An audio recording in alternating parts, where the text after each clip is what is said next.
sa kan, bagong sosyal. Kaya dapat ipalis mo sa baso nga ng sosyal. Paano kung mag-inom ka hindi sa dakulang ini? Ay, mas lalong bagong sosyal.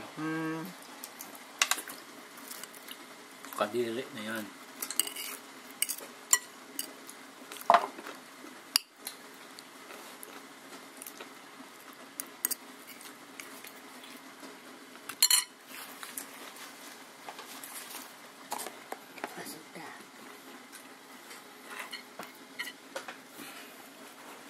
Basog ng Pinoy Oo.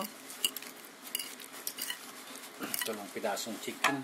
Tulong ako, 2 pidasong ko yan. Chicken, french fries, saka potato salad. Ano? Yan. Pagkatapos ka ni, ano ang pamanggihan ta pa? Tuyo. Ha? May inasal ng tuyo. Ano ba Badi Badi. Fritos na badi. Bading bangus. Bangos yan. Ini yun, ano na yung sira digdi? Oh, yan o. Mainit na yung kuwan si Papa. Tubig. Okay. Padagos ko ng pagkakangko. Yan.